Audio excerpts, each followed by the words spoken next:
Empires rose, thrones fell, yet their rulers left stories time could never erase. Welcome to a new story. Let us know in the comments where you're joining us from, and don't forget to subscribe for more. Now, let's begin the untold journey of crowns, power, and history. The woman the court feared as Empress Irene began her life not in the marble halls of Constantinople, but in the older world of Athens, where ancient temples stood as fading reminders of gods long eclipsed by imperial Christianity. She belonged to a noble family of modest status, chosen not for her bloodline, but for her beauty and demeanor, qualities deemed suitable for an imperial bride.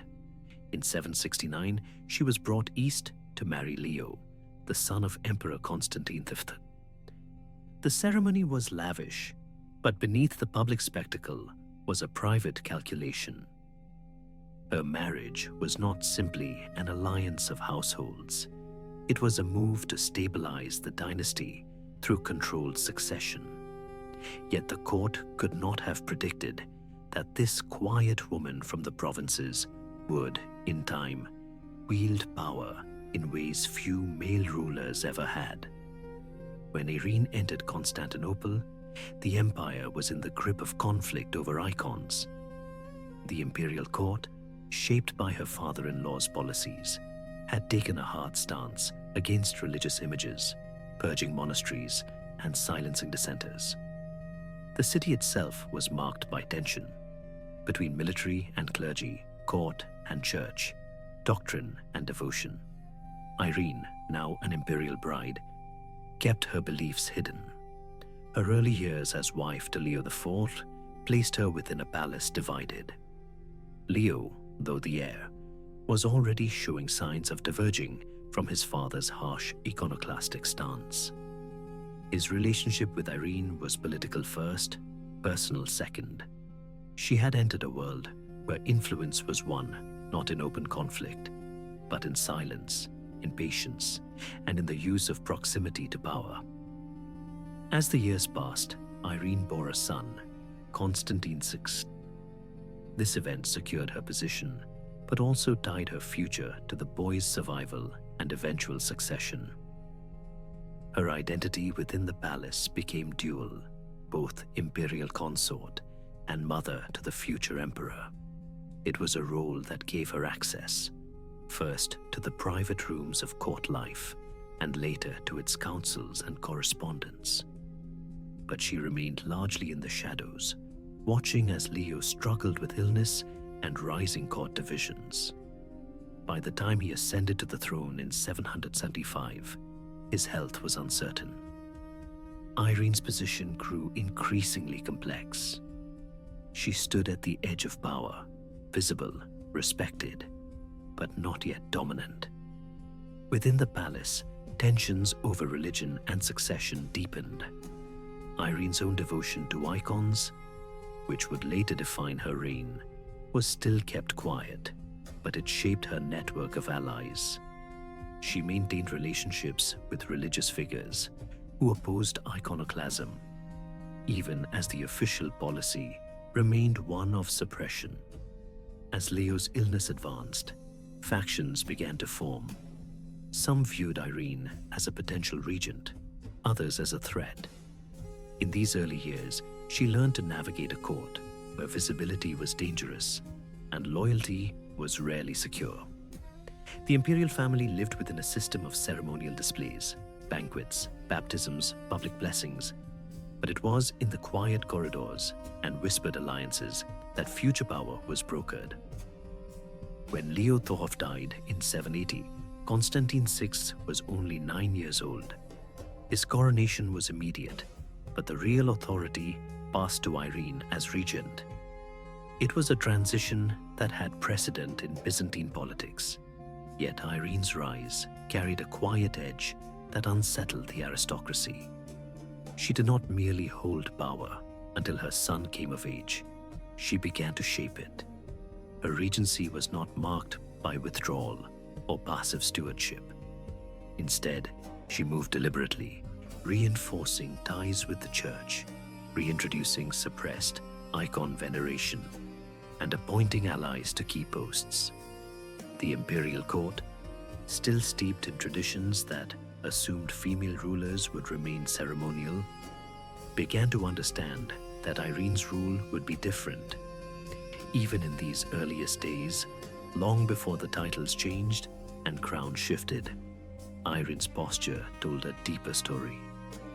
She did not act as a placeholder for her son's future, but as an architect of her own. The court watched her closely, uncertain whether she was a stabilizing force or something far more dangerous. And already, in whispers behind marble walls, there were those who feared that Irene of Athens would not be content behind the throne.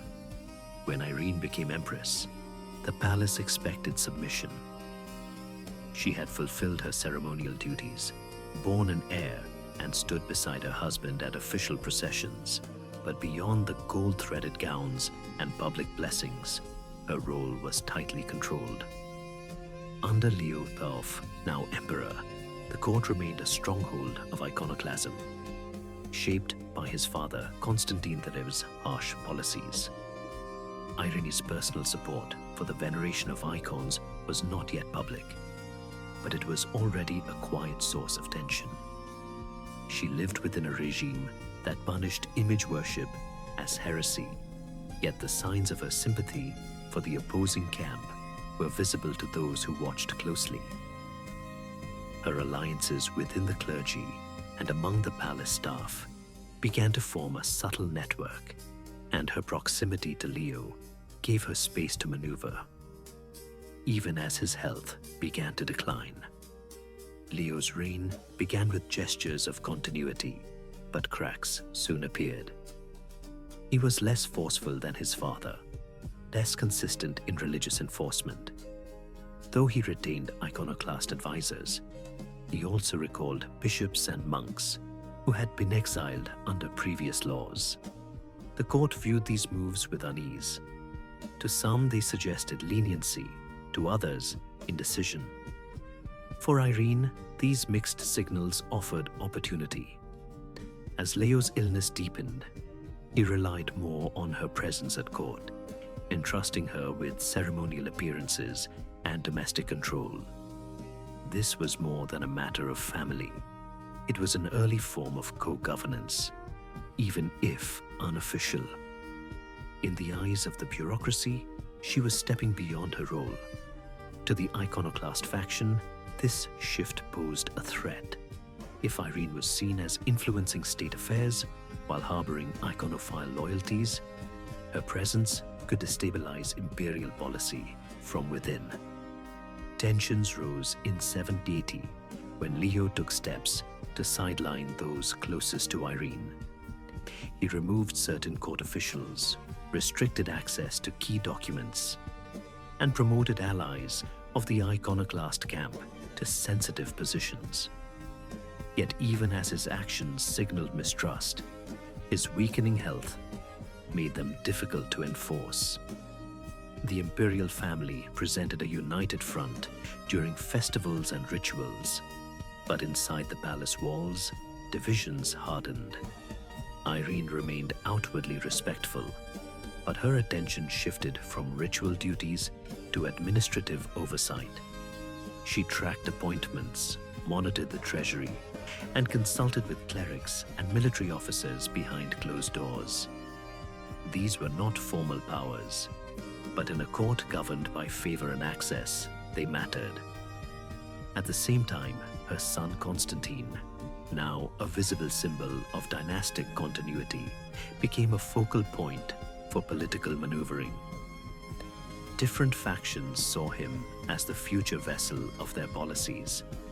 Irene guarded his education, choosing tutors aligned with her religious views. The move was subtle but significant. She understood that in Byzantium, legitimacy rested not just on blood, but on ideology. Preparing Constantine to rule meant shaping him, and by shaping him, she shaped the future court. But such efforts did not go unnoticed. Dissenters within the palace warned that the Empress was building her own base of influence, one that could outlast Leo's reign. By the end of 780, Leo's health had sharply deteriorated. He died in September, possibly of fever, leaving the empire in the hands of a child and a widow. Irene, now regent to her 9-year-old son, faced a divided court. Iconoclast generals still held key commands. Members of the Senate and Palace Guard remained loyal to the old order. But Irene, who had spent years studying the rhythms of power from within the margins, now stepped forward. Her authority was not granted. It was assumed. Her rule would not be framed as temporary protection for a boy, but as the beginning of a new structure. Yet even then, she knew that to build anything lasting, something already standing would have to give way, and some within the court were already preparing to resist. When Leo IV died in 780, the imperial crown passed to his son, Constantine VI, just 9 years old. But it was Irene who held the reins of power. As mother and regent, she stepped into the role without delay, not as a placeholder, but as a commanding presence. The court, still adjusting to the emperor's sudden death, found itself answering to her authority. Byzantine tradition allowed for maternal regencies, but Irene's approach was neither deferential nor passive. She reorganized palace councils, elevated loyal officials, and used religious authority to bolster her position. Within weeks, it became clear that the empire's decisions were not being shaped by a boy, but by the woman who sat beside him. One of Irene's first moves was to reverse her late husband's religious policies. Under Leo and his father, iconoclasm had defined imperial law. Icons had been banned, monasteries shuttered, and opposition punished. Irene moved quickly to shift this trajectory. She restored key iconophile clerics to positions of influence and began preparing the ground for a formal return to image veneration. This policy reversal was not only religious, it was political.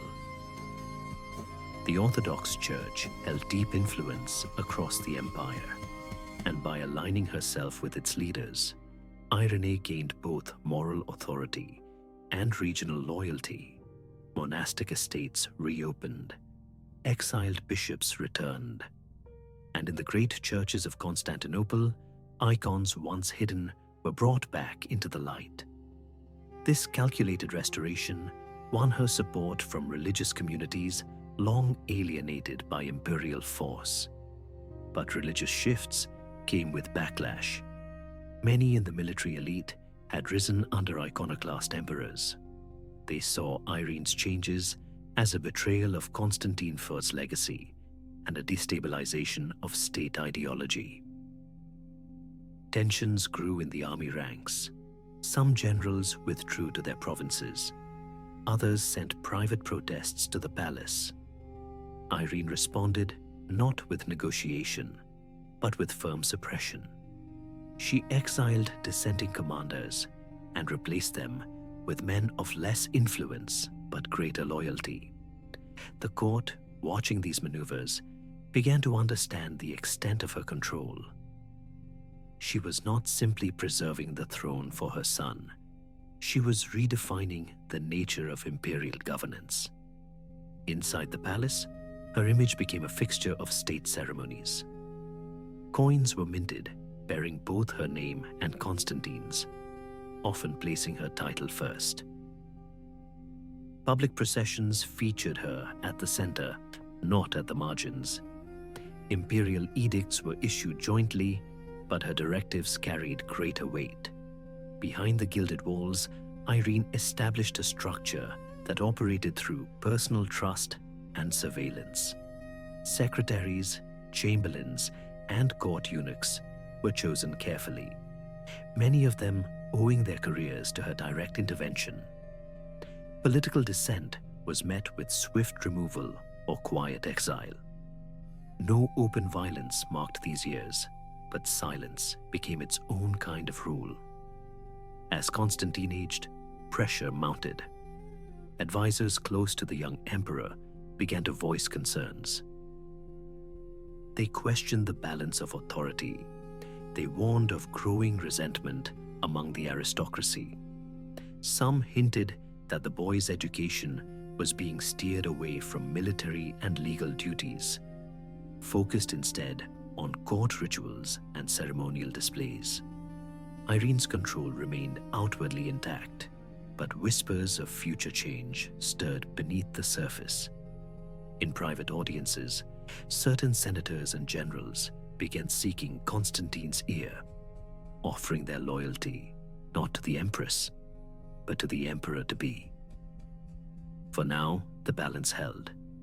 The empire remained stable, the court quiet, the church restored. But in the corridors where decisions were made, the weight of the crown was shifting. Each choice Irene made in Constantine's name added to the tension between mother and son.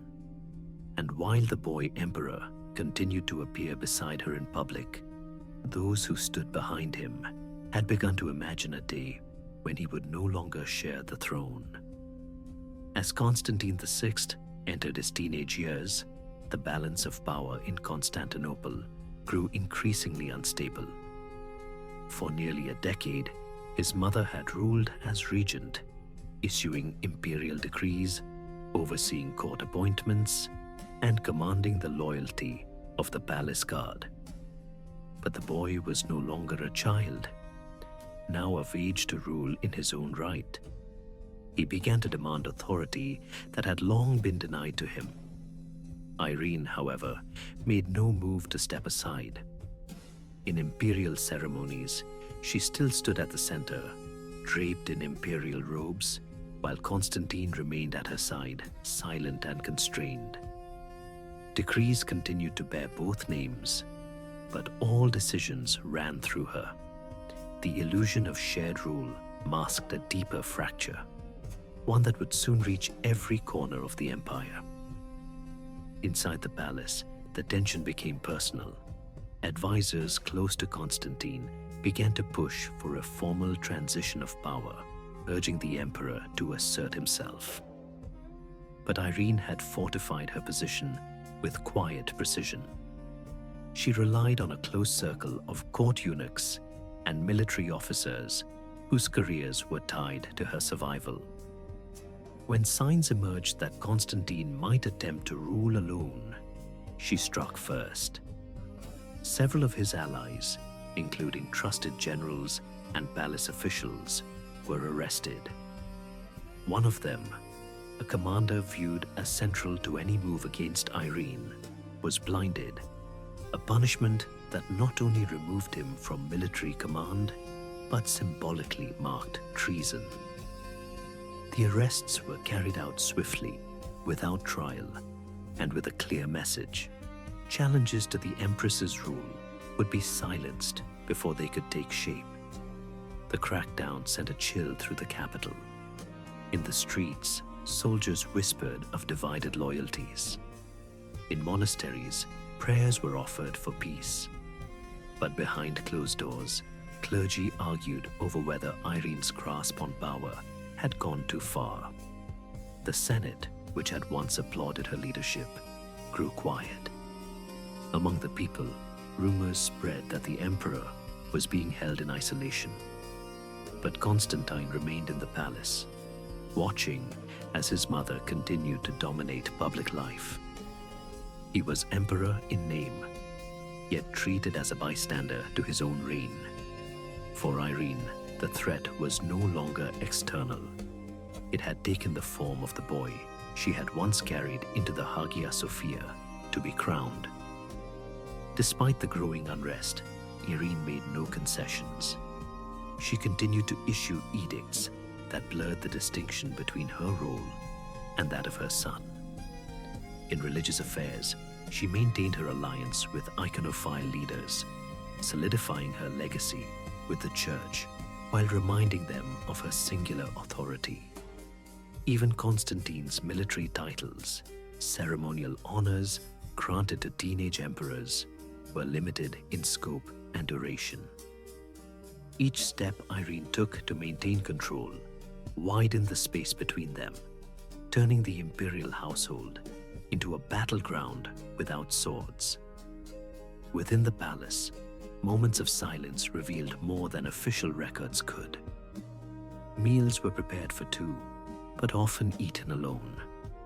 The great halls of ceremony remained bright with gold and incense, but behind their doors, the bond between mother and son had withered. What had begun as a partnership in survival had become a standoff between a ruler and her heir. Irene had raised a future emperor, but she had shaped a throne that could hold only one. And now, as Constantine moved to reclaim what was his bylaw, the woman who had once protected him had become his most immovable obstacle. In the year 797, the Byzantine Empire witnessed a break from every tradition that had governed its line of succession. After years of rising tension between Constantine VI and his mother, Irene, the quiet struggle for power reached its final act. Constantine's attempt to assert independent rule had failed. Lacking the support of key military leaders and betrayed by shifting loyalties within the court, he found himself surrounded not by allies, but by men who answered to his mother. What followed was not a public trial or formal deposition, but a swift and irreversible act. He was seized by palace guards and taken to the very chamber where his birth had once symbolized dynastic hope, the Purple Room reserved for imperial heirs born into legitimacy. There, in a space meant to sanctify authority, his sight was taken from him. The punishment was brutal, symbolic, and final. Without vision, he could no longer lead an army, hold court, or issue command. It was a method of political erasure known well in Byzantine history, but never before had it been ordered by a mother against her son. The act sent a shock through the capital. The court, already worn by years of silent divisions, now faced a reality that had no precedent. Irene did not cloak the event in excuses or delays. With Constantine removed from public view, possibly imprisoned, possibly dead, she emerged wearing the full insignia of imperial rule. She did not present herself as Empress Dowager or Guardian. She took the male title Basileus, not Basilissa. The coins struck in the aftermath bore only her image. In religious processions, she walked alone, and in the great throne room of Constantinople, she now sat not beside a co-ruler, but above all others.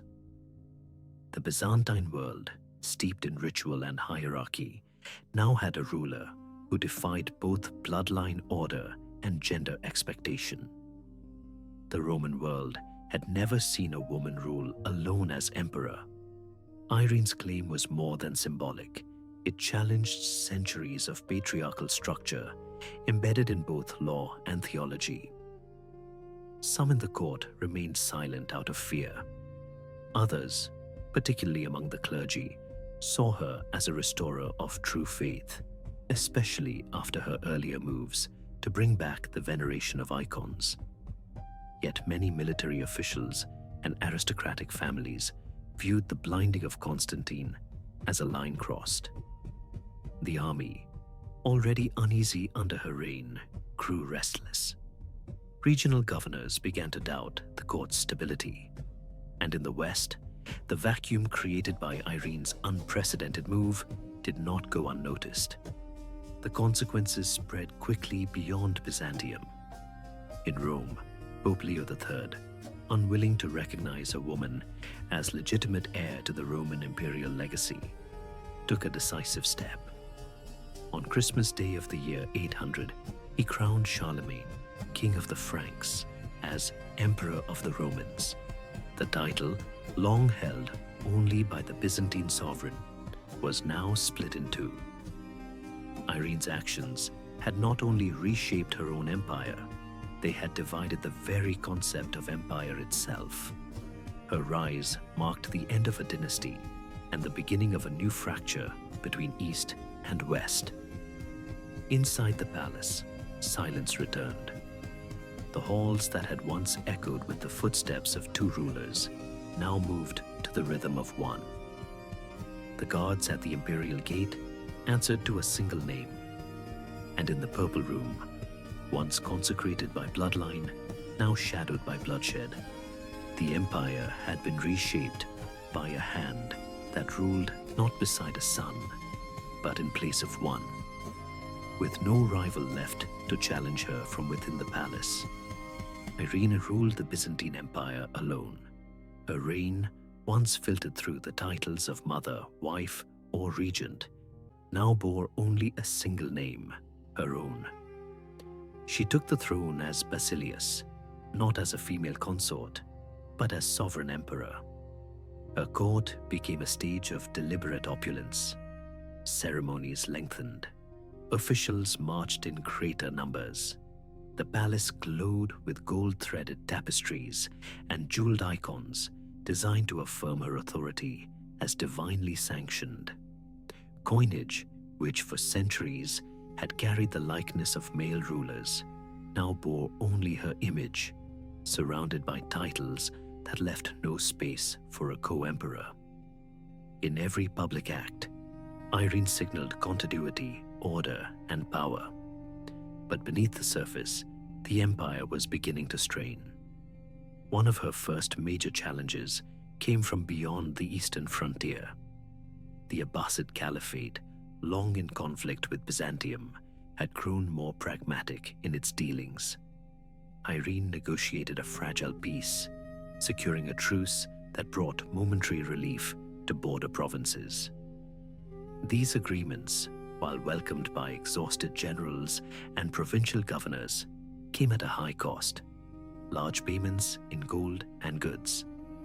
The treasury, already stretched by years of internal instability, continued to decline. Irene responded with careful economic measures. She adjusted coin weights, refined the tax base, and restored silver content in currency to increase confidence in the state's value. These were not gestures of grandeur, but moves to hold the system together. Still, Irene's authority remained contested outside her capital. In the West, the very idea of a woman ruling as emperor unsettled the Latin Church and its political allies.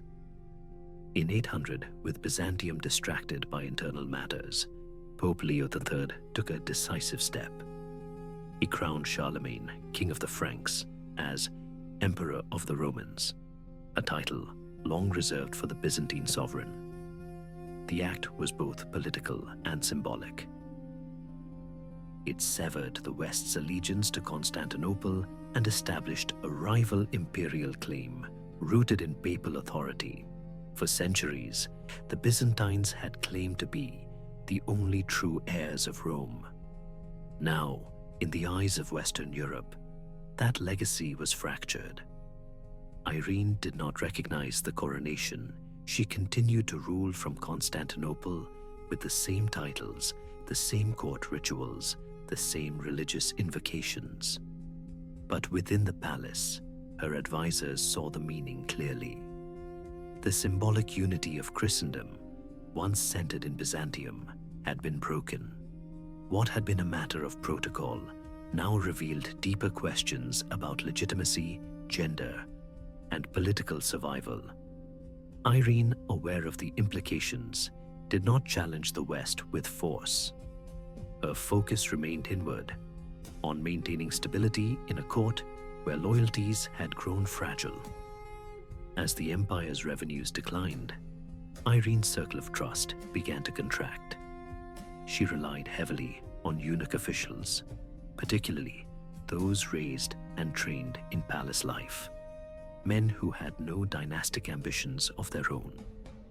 These administrators formed the inner structure of her rule, managing correspondence, tax collection, and military appointments. But even among them, fears of rebellion and betrayal crept in.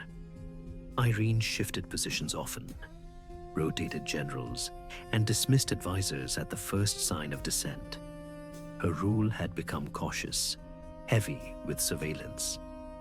The candlelit corridors of the palace, once filled with celebration, became quiet with suspicion. She had reached a height no woman before her had claimed, ruler of a Christian empire in name and in function. But with each year, the challenge grew, not in scale of conquest or rebellion, but in endurance. The unity she projected masked a growing fragility. The empire she inherited had been shaped by generations of warfare and religious division. Now, under her rule, it faced new uncertainties. An emperor in the west, a shifting court at home, and a treasury that no longer met its needs. For Irene, the triumph of becoming emperor had given way to the burden of being one. And in the minds of her remaining advisors, the question that once followed her rise had changed. It was no longer whether she should rule.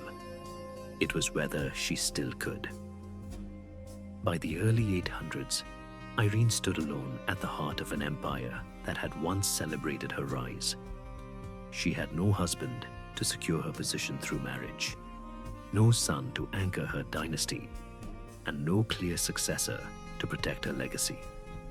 Her power, once built on familial legitimacy and religious restoration, now depended entirely on the will of the court, and that will had begun to shift. The same officials who once enforced her rule now moved cautiously in her presence. Their gestures grew stiff, their declarations less certain. In the great halls of the imperial palace, names once etched in gold had disappeared from the records. Some were exiled to distant monasteries, others vanished under the weight of quiet accusations. Irene's government, once bound by shared policy, now fragmented into guarded factions. The absence of an heir was more than symbolic. In Byzantium, the continuity of imperial authority was a matter of survival. Without a named successor, every courtier became a potential claimant, every general a possible threat. Irene's authority, once wrapped in religious sanction and dynastic inheritance, now hovered without a line to the future. Attempts to fill that void only deepened the court's anxiety. Rumors surfaced that Irene had entered negotiations to marry Charlemagne, the newly crowned emperor of the West. Such a union would have been unprecedented, a political bridge between rival empires and a direct challenge to the Eastern court's claim as the sole heir of Rome. But in Constantinople, the very notion of aligning with a Frankish king, a foreign power shaped by Latin customs and papal authority, was seen not as diplomacy, but betrayal. These whispers, whether grounded or exaggerated, fractured what little loyalty remained. In the palace, silence became strategy. Irene, increasingly cut off from her ministers, began to sense the weight of suspicion in every gesture. The imperial chambers, once designed to showcase divine order, became places of doubt. She moved her sleeping quarters frequently, avoided long audiences, and rotated her guards without warning. The ornate ceremonies of state continued, but behind them, the machinery of governance slowed. Civil administrators hesitated. Military officers offered half-hearted support. Even the religious figures who had once praised her for restoring icons now met her with cautious distance. Her isolation became visible in small but telling ways. Where once she had ruled beside images of saints and martyrs, invoking divine sanction for each act of policy, now even the icons seemed distant. They remained on the walls, cold and solemn, but no longer answered the quiet tremble in her commands. Irene's fear did not manifest in open panic, but in the erosion of certainty. Her voice in council grew quieter, her decrees more measured. She did not retreat, but she no longer advanced. Beyond the palace, governors in distant provinces began holding back taxes. Generals delayed their reports. The networks of control that had once extended from the capital to the edges of Asia Minor now responded only when pressed. And even then, responses were delayed, incomplete, or carried messages of hesitation. Irene could not ignore what these silences meant. Power in Byzantium was never stable, and without the anchors of dynasty, wealth, or conquest, hers now depended on the thin loyalty of men whose ambitions she could no longer predict. She had outlasted rivals, rewritten imperial protocol, and reshaped the empire's religious structure. But now, with no heir to legitimize her reign and no allies to secure her survival, the weight of empire rested on a figure increasingly surrounded by doubt. And far from the palace, in garrisons and administrative posts, the idea of a new ruler had already begun to take form. By the start of 802, the financial weight of Irene's reign had reached its breaking point. Years of ceremonial display, diplomatic payments, and courtly maintenance had drained the imperial treasury. The peace she had negotiated with the Abbasids had spared the empire further bloodshed, but it had come with annual tribute, gold and goods sent across the eastern frontier to secure silence. With trade routes unstable and tax collection weakening in distant provinces, revenues no longer kept pace with demands. The army, already unsettled by Irene's rule, now found its wages delayed. Discontent moved not in loud protests, but in murmurs among commanders and silence in supply chains. At the heart of it stood an empire, rich in ritual, but poor in coin. Desperate to fund the state, Irene turned to the sacred wealth of the church. She ordered the confiscation and melting of gold and silver objects once offered to the saints, crosses from chapels, chalices from monasteries, ornaments from shrines. These objects were not merely decorative, they were relics, many of them linked to acts of devotion that defined communities. Their removal struck not only at the material wealth of the church, but at the spiritual confidence of the population. Resistance from clergy was immediate, though muted by fear. Monasteries submitted, but with bitterness. In council chambers and private gatherings, the act was remembered not as an economic policy, but as sacrilege. The move further fractured Irene's support. In the army, the failure to meet pay obligations had already eroded trust.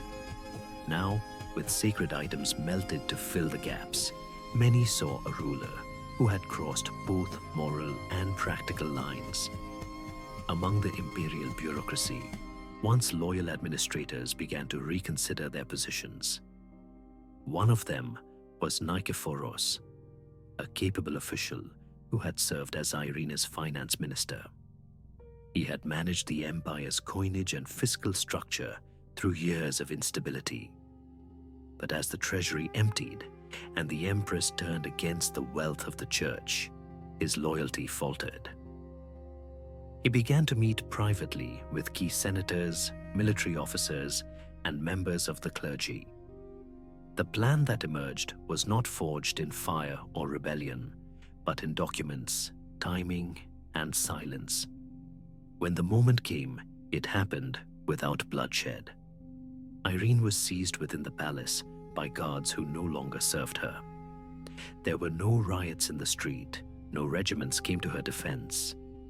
Constantinople, long the stage of coups and uprisings, remained calm. In a formal declaration backed by civil and military leaders, Nikephoros was named emperor. Irene, the woman who had ruled alone as Basileus, was exiled to the island of Lesbos. Her departure was unmarked by ceremony. She left not as a ruler cast out in battle, but as a sovereign undone by the erosion of trust, the collapse of wealth, and the quiet alignment of those she once commanded. On Lesbos, she was given modest quarters and placed under guard. The court that had once moved at her signal now belonged to another. There were no executions ordered in her name, no coins struck in remembrance. Her rule was not erased, but it was not celebrated. In the eyes of the new regime, she was not a martyr or a tyrant. She was a chapter that had closed. And in the stillness that followed, the empire moved on. The woman who had once worn the imperial purple now lived out her days in silence, far from the city whose fate she had once shaped by decree. On the island of Lesbos, far from the vaulted ceilings and marble corridors of Constantinople, Irene of Athens lived out her final days beneath a tiled roof and flickering oil lamps. Once clothed in imperial purple, she now dressed in plain garments, allowed only the dignity of quiet shelter. The woman who had signed edicts that moved armies and reshaped doctrine now moved among servants and guards who carried no titles. Her residence was modest, her authority gone. No banners flew. No processions marked her presence. The empire that had once bent around her will had shifted away, carrying with it the rituals that once confirmed her power. Irene, whose reign had once changed the course of empires, now rose with the fishermen and shared her days with silence. There were no letters from Constantinople. No imperial envoys came bearing news. The court had closed its memory around her like stone. She was not named in liturgy. Her image was not struck on coin. Even among the clergy, who had once championed her for restoring icons, her name was spoken less with reverence than caution. She had given them their sacred images back, but had also blinded an emperor. Her legacy was not forgotten, but it had been carefully repainted, and not always in her favor. In official records, she was marked as Basileus, but in council discussions, she was referred to as the woman who had disrupted the line of succession, as one whose ambition had crossed the boundaries of custom and gender. The empire had no law forbidding a woman from ruling alone, but her example had made many in power wish it did. Her health, already weakened by the pressures of her final years in Constantinople, declined in exile. Without the medicines and resources of the imperial court, she grew frail. There were no court physicians, no chambers filled with incense, no gathered bishops offering last rites. Her final illness passed largely unnoticed beyond the island. No chronicler recorded the hour of her death. No imperial tomb was carved in her name. She died alone, her body attended by guards, her breath unmarked by prayer. It was an end shaped not by rebellion or violence, but by the slow erasure of institutional memory. Yet even as the empire turned its attention to new rulers and new crises, Irene's legacy lingered. No Byzantine emperor could ignore what her reign had signified. She had ruled without a husband or son. She had taken the title of Basileus at a time when no precedent existed. She had survived coups, rewoven religious policy, and briefly restored peace across contested borders. Her decisions had altered not just the court, but the empire's relationship to Rome, to the church, and to the idea of imperial inheritance itself. And although those who followed her would carefully avoid the appearance of sharing her path. The questions she raised about gender, legitimacy, and the limits of power would not disappear. In the years that followed, Irene would remain a point of contention in Byzantine history. Some monastic sources remembered her as a restorer of orthodoxy. Others cited her as a warning of ambition unchecked by tradition. But even in contradiction, she endured. Her reign had carved a space where none had existed before. And while the island where she died held no icon in her image, the court she once ruled could never fully erase the shape she had left behind. In the long shadow of Byzantium's thousand-year history, Irene of Athens remains a figure who cannot be easily defined. Her reign, lasting just 5 years in full sovereignty and preceded by over 2 decades of regency and shared rule, did not mark an age of conquest or enduring expansion. Yet the consequences of her time on the throne reached beyond the walls of Constantinople and altered the shape of empire itself.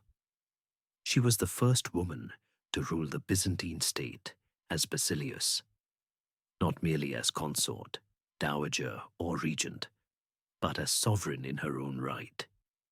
In doing so, she shattered the unspoken assumption that empire required a man at its center.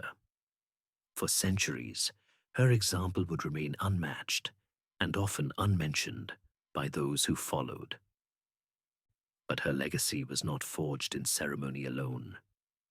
Irene made choices that forced the empire to redefine the boundaries of legitimacy, authority, and dynastic succession. By blinding her own son, she not only removed a rival, but ended a bloodline, extinguishing the male continuation of the Isaurian dynasty.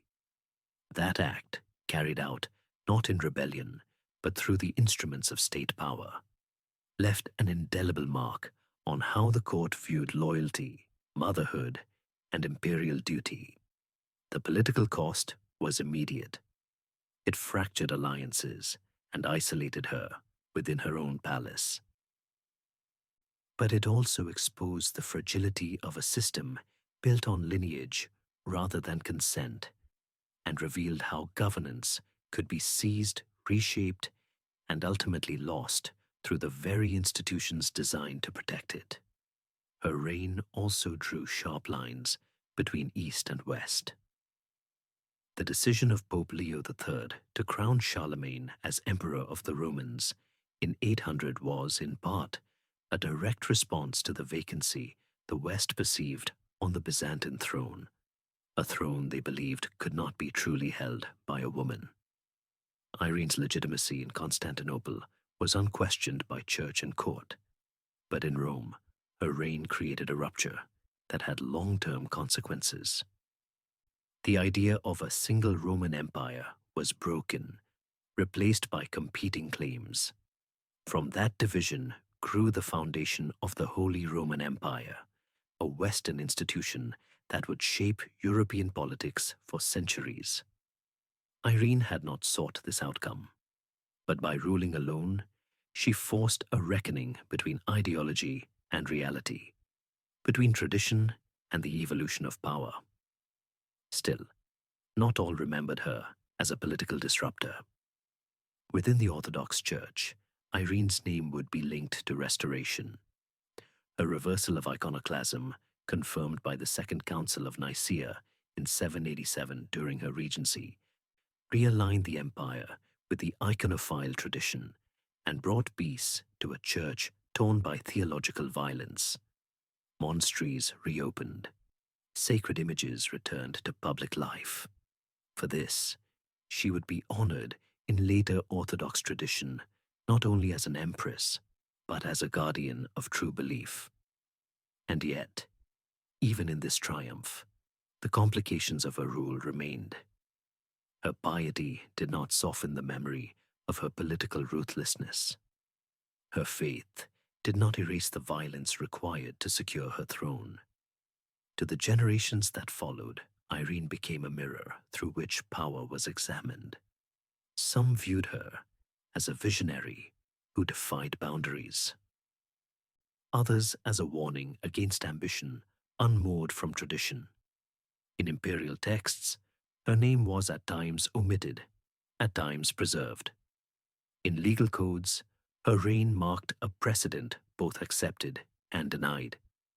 And in the quiet places of history, in icons, in exiled records, in the tremble of later regents who ruled for child emperors, her influence remained. She had held power not because of her lineage alone, but because she had understood how to wield it, protect it, and ultimately lose it. The cost of that power was high, the memory of it more lasting than the crown. Irene's rule did not end with celebration or martyrdom. It ended in silence. But even silence has its echoes. Her life reshaped the architecture of imperial governance, challenged the assumptions of religious and political authority, and opened a question that every emperor would quietly face. Not just what can be done to gain power, but what must be sacrificed to keep it. Whether remembered as a restorer of faith or a cautionary figure in imperial succession, Irene remained long after her exile and her death, a presence felt in every corridor where power was held too long and where ambition began to look back.